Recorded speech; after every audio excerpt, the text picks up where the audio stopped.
Hugh and I there. So, Hugh, just before we get started, earlier today, you Yep. and I were chatting just about how things are going business-wise, and it sounds like in the industry that you're in, creating content, there's been a bit of an uptake in business and the need for content, really, because people are spending more time online nowadays. Is that what you're finding? Yeah, thanks, Chris. I would say we've actually gained quite a lot of business since the middle of March. I think first of all, one of the things that I noticed right away was we're able to get people's attention. So, for example, attendance on our webinars is up. So right away, we started doubling up on our webinars and started doing webinars every 2 weeks rather than every 4 weeks.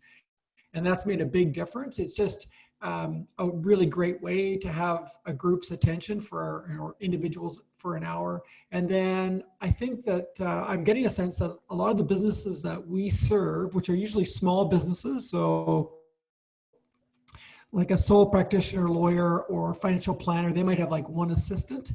They seem to just have a lot more time to look at their online platform, their content marketing strategy. And so, yeah, it's been actually quite positive for us. I don't want this to continue, but it's actually been good for our business.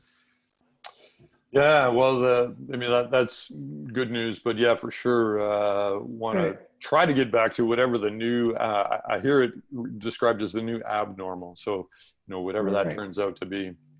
But all right, well, I know everyone is excited to hear what you have to say about monetizing the blog. Actually, when people registered, they had submitted some questions, so I'm going to pop that Oh, good. into the chat, but we can get to those later. So with that, I'm actually going to go ahead and make you the host, Okay. and that will enable you to share your slides, and then we'll run through that, and then we'll get to the questions Great. Thanks, at Chris. the end there. Okay. All right. So let's fire this up. Spotlight. There we go. So first, I want to thank you, Chris, for inviting me on and giving me a chance to share some thoughts with this group. Before I jump into the content, I just want everyone to know that I will be giving you a chance to grab a 5-page sort of summary of everything I'm presenting today. So don't freak out if I'm overwhelming you with lots of ideas and content. And I've kept the list really short, and there is a summary at the end that you'll be able to grab. Now, what I really want to talk about today is how we can use our business and our content and our intellectual expertise to actually attract more clients. And so quick background about how I got to this place where I'm running a blog writing services. Well, first of all, I'm a family guy. So my background is that I came out of the adventure travel industry, moved with my wife to the Okanagan, raised 2 girls. And while I was doing that, I was also building my keynote speaking business. And so like a lot of keynote speakers, I know my friend Steve Donahue is on the call today. He's a very talented keynote speaker who's spoken internationally. Like a lot of us, we have been hit heavily by the pandemic. People are not, as Chris mentioned, putting on events. And so I was already looking at this 10 years ago from a perspective of, as a keynote speaker, what's going to be my next opportunity? So using what I know about content, how can I turn that into a different product? And what I started to do was to write blogs. So I noticed that with my blog, I was actually attracting business while I was busy doing other things. So I would get emails from clients that had just finished reading my blog, asking me about my availability in the next couple of months. And that then turned into me becoming more of a serious blogger on my website, which is hughculver.com, which now attracts about 250,000 readers a year. And then starting a company called BlogWorks. And BlogWorks helps people who have some kind of service professional expertise to reach more clients. So our clients include financial planners, lawyers, medical professionals, a lot of speakers around North America, and we help them to create great content that's going to attract more business.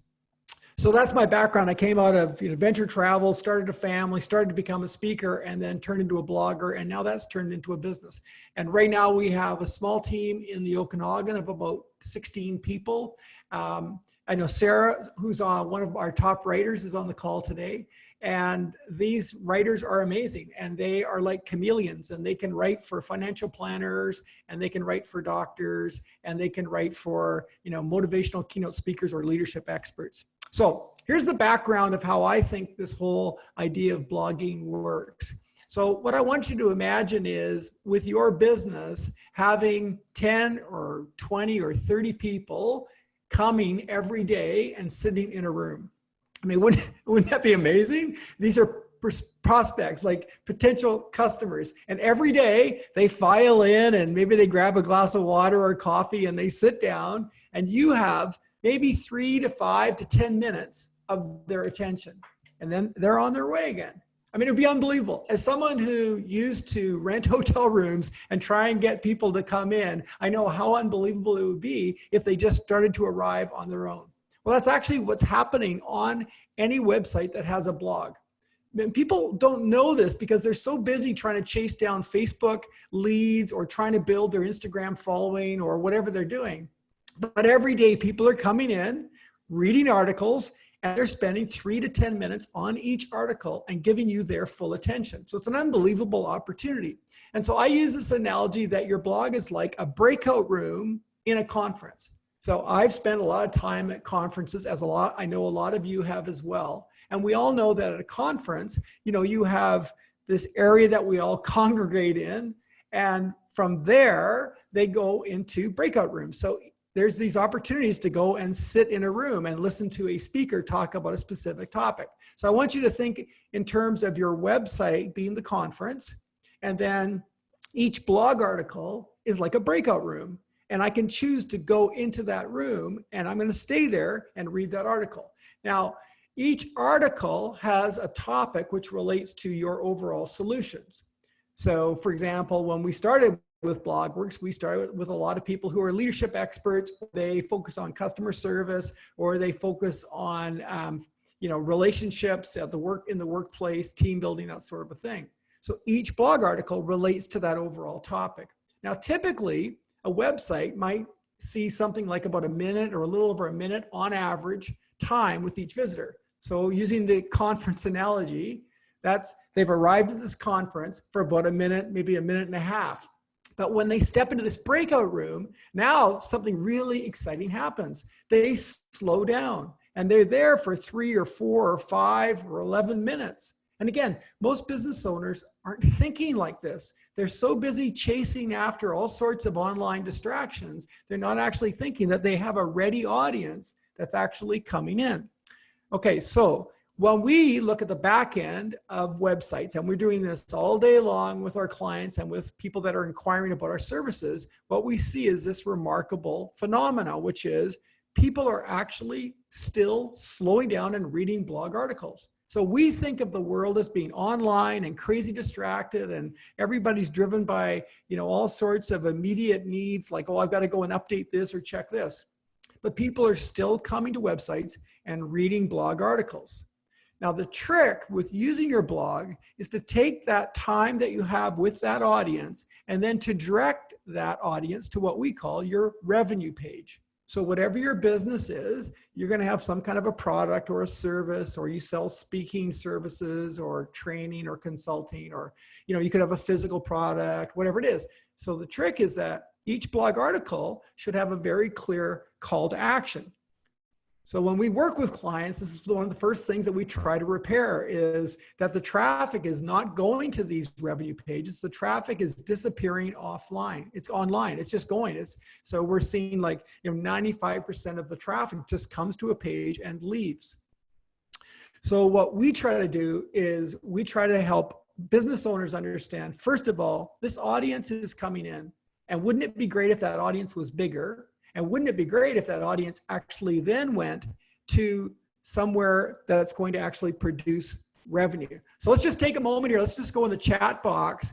And what I wanted to see is how many of you have a blog? So I'm not seeing the chat box, but oh, there it is there. So why don't we go in the chat box and just let me know, do you have a blog already on some kind of a website? So I'm seeing Debbie says yes. Angela says not yes. Steve says yes. Carmel says not yet. Wally says yes. Oh, Annette is just starting a blog. Oh, so this is really good timing. Chiquan says yes. Great. Okay, so we're on the right track. So this is going to be really useful for you. So what I'm going to share with you is some of the inside secrets that we use with our clients that you could either do yourself, or obviously you could get us to help you with this. All right. So the first thing that we have to understand as business owners or business leaders is that there are a ton of online distractions.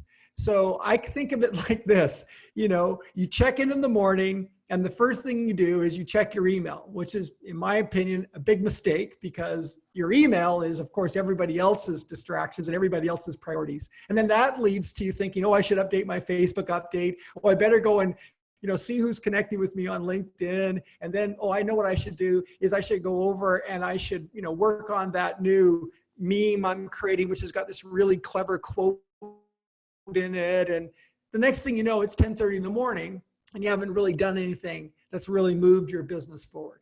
So what I want you to imagine is, what if we took that and instead what we started thinking about is, well, what if I, as a part of my regular marketing strategy, publish some original, excellent content that is completely relevant. And I'm going to give you some examples from our clients in just a minute. That's completely relevant to what our clients' problems are. And that leads to a new client. Like, wouldn't that be amazing, right? Like, wouldn't it be amazing if, despite all my distractions and all my procrastination, and I still every day am getting some content going out there, or I'm promoting that content and it's leading to a new client, and I'm doing it by using a sales funnel. All right. So in other words, I'm not just throwing it out there. I'm being strategic. This content is designed to get people into a sales funnel to lead to them paying me or paying my business. I mean, this is an oversimplification, but wouldn't that be great? So I've got, on one hand, all these online distractions, which will always try and pull me away. But wouldn't it be great if a core part of my strategy was original content, attracting new clients through a sales funnel? Okay, so how do I do that? Well, the first thing is you got to build this sales funnel thing. Like, you've got to figure out, okay, what are all the pieces that need to go into place? Now, you can get crazy complicated here. Like, if you start looking online, there's some amazing tools like Kajabi and ClickFunnels and, that are brilliant, and they can completely overwhelm you. Or you can start with a very simple sales funnel and then just improve it over time. So that's what I'm going to share with you today is, what are the 4 parts that could go into a very simple sales funnel? And then later, if you want to expand that into all sorts of crazy technology, you can still use the same 4 parts of your sales funnel. Okay, so what are the 4 parts? The first is, there has to be some kind of attraction to bring people in. So how do I get them to come to my blog? Like, how do I get them to come to my website? Well, there's a lot of things that you can do, and I'm going to share with you the ones that I know are working right now, particularly in the pandemic time. Next is, I'm going to educate. And a lot of people that design sales funnels or teach sales funnels, they don't have educate as step 2, but I believe that every consumer appreciates being helped before they are asked to buy. Every consumer, whether you're going to buy a car or an appliance, or you're online trying to buy something at eBay or Amazon or whatever, we're trying to get a solution before we buy. We're trying to understand, maybe even to clarify what our problem is or what our need is before we buy. So that's educate. Well, obviously, that's a brilliant way to use your blog. Then we engage the customer to take one step. So there has to be one step, and I'm going to explain the psychology behind that as we go through the sales funnel. And then finally, we convert them to a sale. Now, what a lot of businesses try to do is go from attract to convert. And that's great, if you're selling bubble gum at the corner store or something. But if you're selling anything a little bit more sophisticated than bubble gum, you have to go through these 4 steps. In my opinion, the better you go through these 4 steps, the more loyal your customer is going to be, the more you can sell that customer, the more that customer will become a repeat customer, because you've gone through these 4 steps. So what I want to do is I want to break these down for you, and then we're going to have some conversation around how we can do this with your business. All right. So let's go into attract first. So the attract phase could be, I'm using social media to pull traffic in. So we have a service at BlogWorks where we take our clients' blogs and we post it on social media. And that really pulls traffic in. So every day we're putting things on Twitter for our clients to attract those new leads into the business. So you can use all sorts of social media. Before March, you could have been doing live events. So you could be going out there and giving presentations, whether that's at your local networking group or your chamber or at some kind of a conference. You can be doing a regular email campaign, or you can be doing webinars. So all of this is designed to get people to come in. So now you're welcoming them in. They're coming to your site. That's step one. But what you need to do next is you need to then move into the education step. And the perfect tool for that is your blog, because your blog is designed to solve problems. A really well-written blog is going to start by identifying, do you have this problem? It's going to say basically, here's a problem. Is this your problem? It's going to say, do you have a problem with, effective communication at the workplace? Do you have a problem with time management? Are you procrastinating? Do you have a problem with making decisions? Do you have a problem with overwhelm? Or right now, do you have a problem dealing with crisis? Are you having a problem managing a workforce from home that are all working remotely? So it solves a problem. So I think there's 4 things that a good blog article can do. One is solve problems. One is supply resources. Here's some great books. Here's some great tools. Here's some links. It can share expert solutions that you have spent. I really like this lawyer's blog. Every time I go there, it's saving me time because it's one source for my solutions. You're saving time, you're providing resources, and you're solving problems. All right. So that's how the blog plays into it. So let's go in the chat box really quickly, and let me ask for those of you that have a blog, would you say you're solving problems, or you need to work on clarifying that in your blog writing? Do you actually solve problems, or do you need to sort of refine your approach to your content strategy? Let's just go in the chat box. So do you think you're solving problems, or do you need to work on that as well?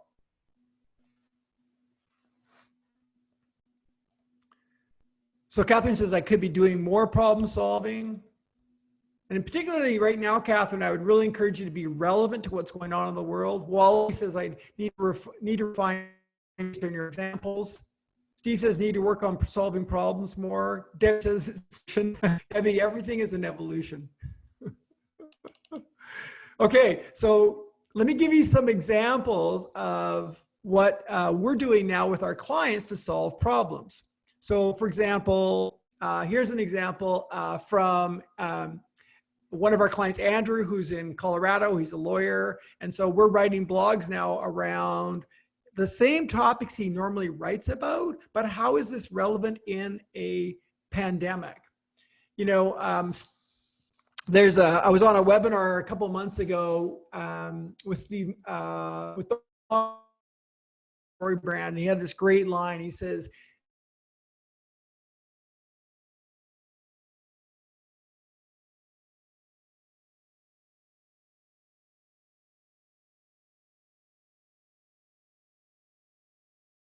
start every conversation with a client or a prospect by asking them, how is your health? Like, how is your family? Because that's what's relevant to our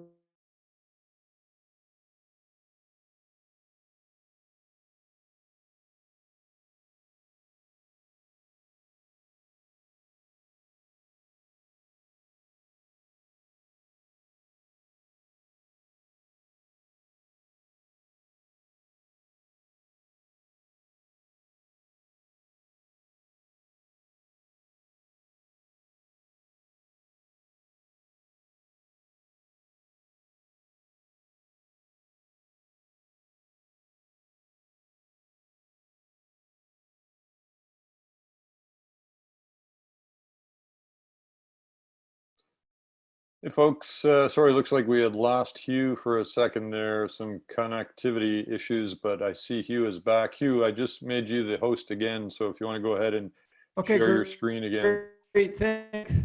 Yeah, thanks. That was weird. I don't know what happened. Yeah. Okay. Maybe it's the weather in Kelowna.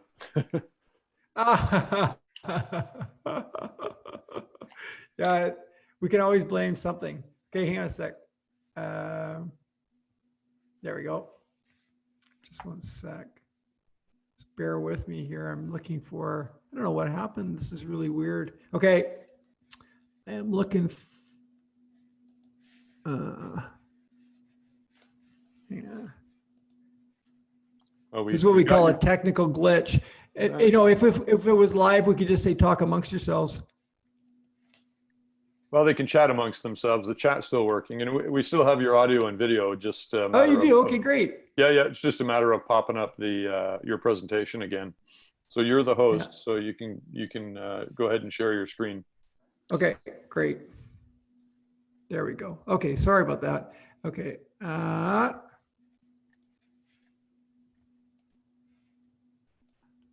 There we go. Okay, got it. Thank you. Okay, sorry about that, everyone. So we're talking about how to be relevant in this crazy time that we're in. And so here's so I gave you the example of the lawyer, and I gave you the example of the a financial planner. Another service that we do is we take blog articles and update them so that they are current in with current information, but also current in terms of the way that they're being presented. So blogs have evolved over time. People are looking for more specific problem-solving blogs. People are looking for a specific type of writing, in particular, because a lot of people are now reading blogs on mobile. So one of our services is to update those blog articles. So here's an example from a doctor that we work with in Arizona. In this case, we updated her blog article and last November, and you can see there's almost a 200% increase in traffic. So this is something also for you to be thinking about is, well, what am I doing with the content that's already on my website? I was speaking with a financial planner in South Carolina yesterday. He has 400 blog articles on his website. The problem is that most of them are completely dormant. They're not getting any traffic at all. So one of the things that we can do is go in and identify good candidates, because there's a lot of high time on page. In other words, people are spending a lot of time reading the articles, and then we can update them. Here's another example. This is a culinary school we work with in Colorado that has 2 campuses.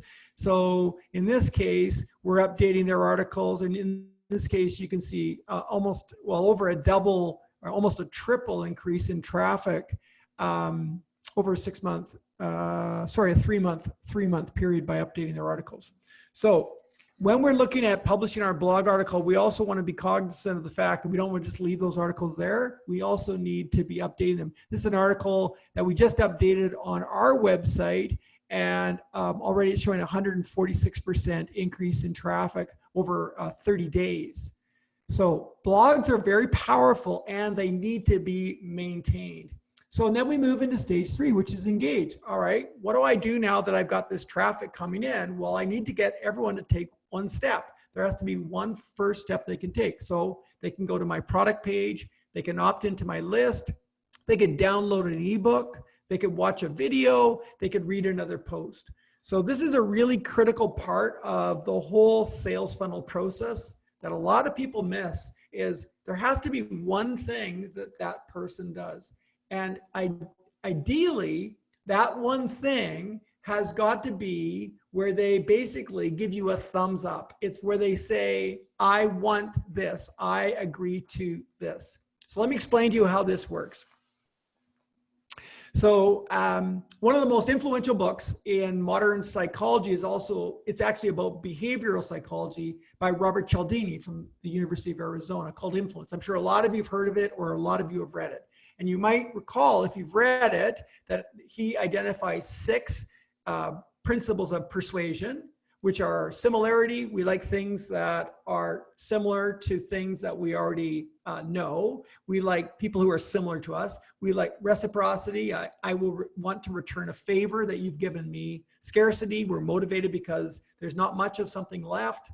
A consensus, so this is also known as social proof. So we're motivated because other people seem to like this thing. then authority. We lean towards authority figures or people with more credentials than us. And then finally, consistency. This is the one that I want to talk about today. So when someone is on your website, if you can get them to take one action that is like a thumbs up or I want more type action, then they will want to behave consistently with that behavior in the next action. It's sort of like, imagine a person comes to read a blog and they take one step, which could be as simple as they opt in to get on your mailing list. Well, now the next step will be easier for them because they've taken that first step, which says, I want more of what you've got. So this is the whole idea with your blog, is it's a part of a funnel. It's not just the end result. The blog is where I educate you, but then I'm going to actually engage you to take one step. So here's a quick example of consistency. It's my favorite example from the book. In a suburb of California, Cialdini headed out with his researchers, and they asked homeowners to put a sign on their front lawn that said, please slow down. And this is for, to protect the children from automobile accidents. And as you might expect, because these signs were quite large and very bold, very few people agreed to put signs on their front lawn. It was awkward. They didn't really think it would look good. They thought maybe their neighbors could do it instead. And so, however, in a nearby suburb, over 70% of the people agreed to put the sign on their front lawn. So how is it that in one suburb, people said, no, I don't want the sign. And in the other suburb, people said, yeah, sure, you can go ahead and put that sign on my front lawn. Well, the difference is that in the second suburb, what the researchers had done was first of all go around and ask people to put a little sticker on their window, which said, please slow down. Children are playing or whatever. Just a small little sticker. And then they went back 2 weeks later and asked if they could put the big sign on the lawn. And 76% of the people said, yeah, go ahead, put the big sign on my lawn, no problem. Because they wanted to be consistent with their previous behavior. Fitbit asks you to submit your goals for your fitness, your activity, for your running. The idea is they know that if they get you to submit goals, that you will want to be consistent with those goals. It's no different than agreeing to, you say, okay, to a friend, hey, let's get on a call later, this week, Thursday, 3:00. Well, because you pride yourself in being a promise keeper, you want to be consistent with that commitment that you made. You can also see examples where people online now are using reverse psychology. So they will give you two buttons, and one says, yes, I want this conversion guide. No, I'd rather keep spending my money on traffic that doesn't convert. Well, why are they doing this? It's because they know people won't want that second option because they want to be consistent with being smart. They see themselves as being smart marketers, so they definitely don't want to be inconsistent with that. So this is a simple way, I don't really like it myself, but it's a simple way of getting people to persuade people to actually take the kind of action that you want. Another form of consistency building that you'll see on websites now, and we're actually moving towards this on our own website this week, is where you ask people to take one first step. So in this case, Pat Flynn is saying, do you want to download your free guide? So I'm interested in learning about affiliate marketing. Do I want to download the free guide? I click the button. Yes, I want to download the free guide. And then he says, okay, great. Now tell me your name and your email.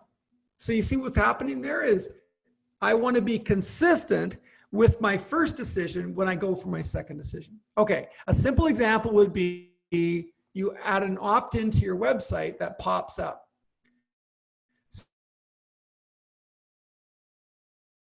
Opt into your website. Now you have this traffic coming into your sales funnel and you get people to say, yes, I want that thing. That's the beginning of developing a more consistent with their behavior on the website. Okay, enough of that. Let's get on to step 4, which is convert. So now I need to convert them. Well, I can get them to complete the order. So whatever it is that they're buying, I can get them to request information. I can get them to respond to an email that I'm going to send to them. I can get them to book a call. So we're using that on our website to get people to go through the funnel and then actually book a time to talk with me. Or I can get them to fill in a form. So the whole idea is now that I've helped educate them to solve a problem, now that I've engaged them with one small step, they're going to be much more likely to take the final step, which is let's actually do some business together, or let's at least find out how you can help me. So a simple thing that we started to do during the pandemic was put up a separate page. So right in my menu bar, it says COVID-19, and then it invites visitors to go to this page and tell us about their business blog. So quick question in the chat box. How many of you think, before I go any further, how many of you think that there's room for improvement in terms of your sales funnel online? Let's just go in the chat and see what people are thinking.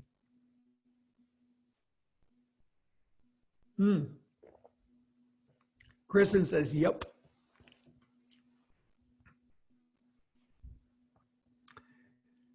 So I see I don't have a funnel, 100% need a funnel, duh, lots of room for improvement, absolutely, always need room for improvement.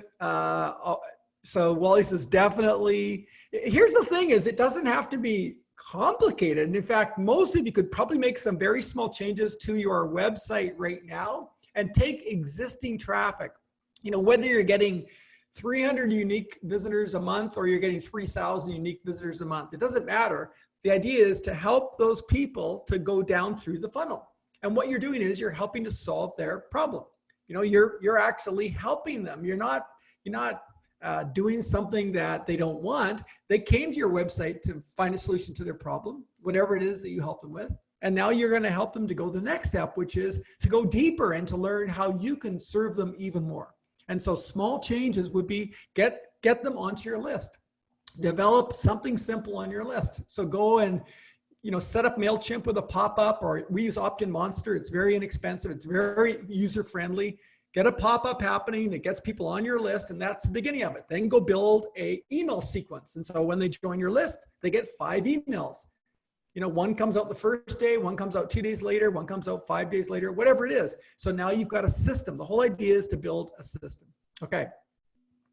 So what I want to do is now share with you is how, if I was speaking to you individually, how I would recommend that you get started. So we've talked about this whole idea of a sales funnel can be the part of the process that takes people from arriving at your website to actually making a sale. So how would I get started? Well, step number 1 is you need to publish consistently. You don't need to publish huge 40,000 word, like Tim Urban on Wait But Why, 40,000 word blog posts. But you need to publish something consistently.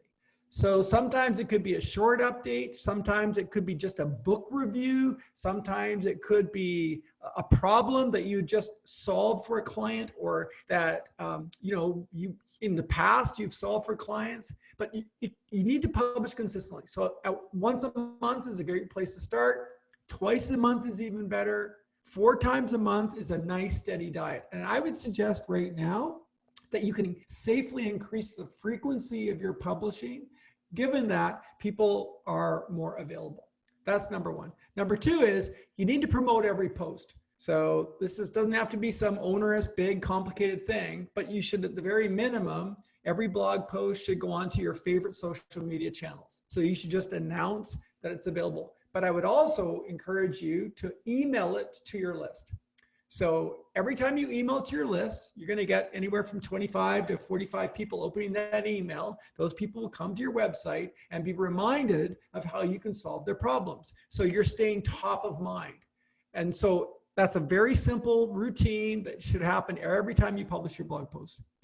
Then you should drive traffic to one action. Remember, we're talking about a sales funnel. So just look at your blog and ask yourself, if I came here for the first time, and most websites are going to enjoy, the majority of their traffic that they're going to enjoy is from Google traffic. In other words, it's organic. So I'm brand new. I've never met you before. I typed something into my search bar and now I found you. Okay, great. Well, what is the action that you want that person to take? So the people that you email to, that's great, but they already are kind of familiar with you. It's the new people coming in. Is there a way to easily get on your list? Is there some kind of a survey I can take? Is there something I can download? Can you invite me to go over and watch a video? There should be something that builds this whole principle of consistency. You want that person to say, yes, I want that. And then the next time they'll say, yes, I want that as well. Okay, number 4 is you need to create a simple system. So what I mean by that is don't reinvent this every time you publish a blog. You need to develop a system because it's going to not only reduce your anxiety, it's going to make it more likely you're going to get this done. But thirdly, it's going to allow you to outsource. You see, if you have a system, then you can say, okay, now this part I don't want to do anymore. So for example, we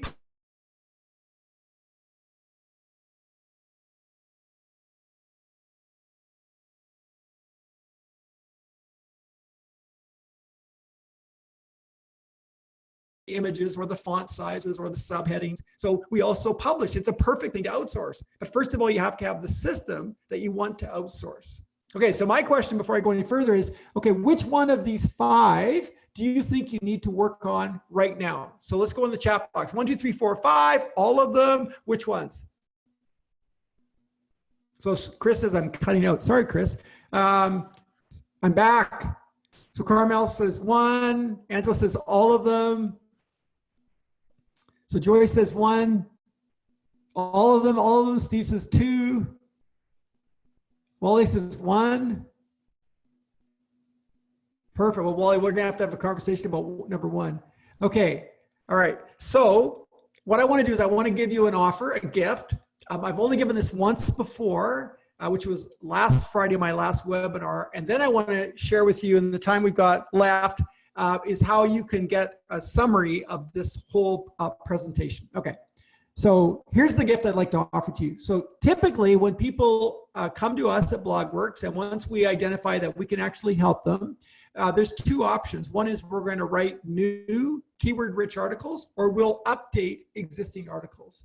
So the first article is going to be, it's $197 to write a brand new article using some of our fantastic team members like Sarah, who's on the call, or to update articles is $97.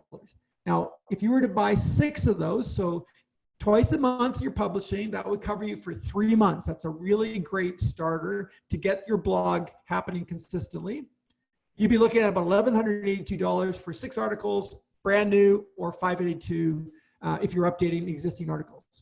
And to update existing articles, you should have probably about 3 dozen at least that you've already published.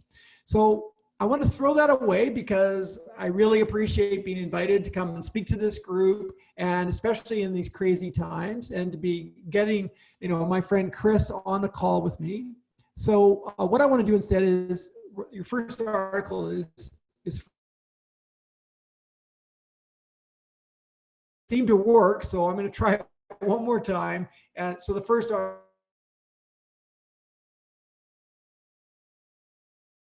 $197, call $200 on a first article we're going to write for you, or $97 if we were updating an existing article. So we're going to keep this valid for the next, let's say 3 days, maybe till Monday. If you want to reach out to me on this, you're going to have to send me an email. I'll give you that email in just a second. Here's an example. They did one of their articles, and within 30 days, we're seeing, sorry, I went through that too fast, but in 30 days, we're seeing amazing results in terms of user increase, number of sessions for each user, page views, and average session duration. But what's even more important, given that we're talking about sales funnels, is look at these results. So not only did they have an increase in their traffic, they had an increase in downloads of their lead magnet, the ebook they're giving away. They had more opt-ins, and they sold more courses.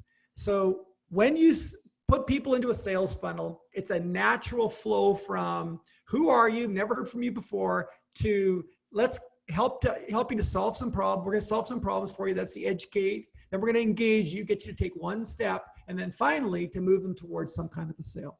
So again, that's the offer. If you want to reach out to me,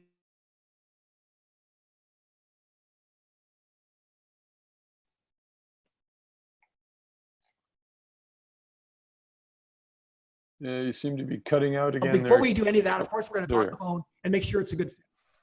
Okay. Sorry, what was that, Chris? You're just cutting out again, but you're back now. Oh, Just want to make sure sorry about everyone's that. got your email. Okay. And then finally, a summary.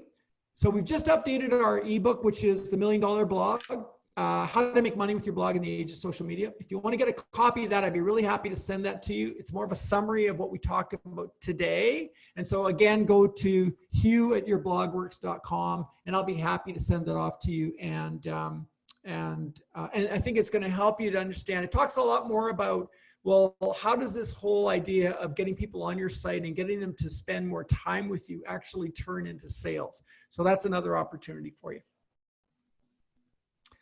Chris, sorry about cutting out on there, buddy. So with the bad internet, it must be everybody in my neighborhood is trying to be on this call. Yeah, no worries, Hugh. It happens. But great session as always, as I expected. And I was making a bunch of notes myself, but I'll just mention 3 things that I really love about it. I mean, it's so valuable, but the simplicity of it. I mean, those 5 simple steps, it's so true. And as I was reading those, of course, I'm kind of knocking myself on the head because I know that it's so simple, and those are the things that we need to do as well. You know, you just get caught up with all the other tasks and things you need to do, but if you have that system in place and just continue to work it, then it keeps the top of the funnel full. You know, so all the prospects are coming in. But the simplicity.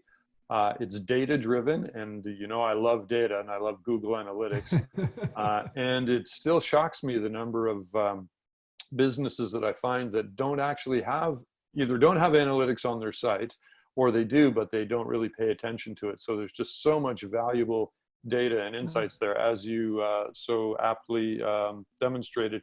And then the last thing is that it's all based on science. You know, I love that you use the example of that book. And how our brains work, and it's so true, and that's why you see those same examples everywhere you go. That you end up signing up for that webinar or whatever. It's because the people have followed that process, and it's all science based. So thanks very much for that. Again, awesome content, and we did record the session, and so that will be posted. But we've still got a few minutes, so I want to take some questions. And I popped a couple in there, but if anyone else has some questions, please throw them in the chat. But there was a few there that people submitted earlier that I wanted to get to. Just got to go back up the chat here. Okay. So one of them was somebody said they want to get clarity on blog focus. So that's a big one. And then also very specific ways to monetize tech integrations, ads, and sponsorship. So there's a lot there, but blog focus, specific ways to monetize tech integration, not sure what they mean by that, but ads and sponsorship. Yeah, so on the blog focus, here's a really simple technique. A lot of people who are in the SEO type world would really raise their eyebrows at. But if you want to get a good blog focus, is simply do this. Think about the questions you've been asked by clients or prospects. Think about the problems you solved. Think about things that are relevant to what's going on right now with the whole COVID-19. And then go into your search bar, whatever you're using, whether you're using Chrome or Safari, whatever, and just start typing that topic in. Just start typing it in and start seeing what's coming up. Because what Google Auto Suggest is showing you is these are actually what it's going to start showing you. This is what people are actually typing right now. What you want to do is you want to take what you know as being a really important problem, and you want to marry that with what people are actually looking for. The mistake that I've made for many years is I just start writing something and I hope it kind of sticks to the wall. But the reality is people are searching all day long. And so what you want to do is just simply go into your search bar, start typing that topic, see what it starts to suggest, and you can start playing around with it. Another way of doing it is to just simply, let's say you want to write about,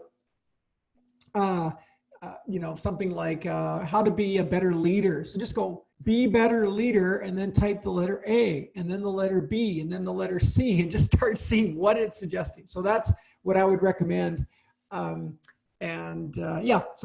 that's a good start for that. We're actually building a headline analyzer tool right now that would help a lot because it's actually going to give you feedback directly from Google, but that's coming later in May. Again, yeah, data and science-based. I love it. Here's another question. Steve asks, what's the best social media to use for professional services to reach folks? Well, I mean, to me, it's LinkedIn. Hmm. But what I would do on LinkedIn is it's one thing to publish what you're doing. So I would definitely do newsfeed updates on LinkedIn, but I would also publish your entire article on LinkedIn. So you may not know that there's an entire article editor there. Most of our clients get more comments on published articles on LinkedIn than they do on their own site.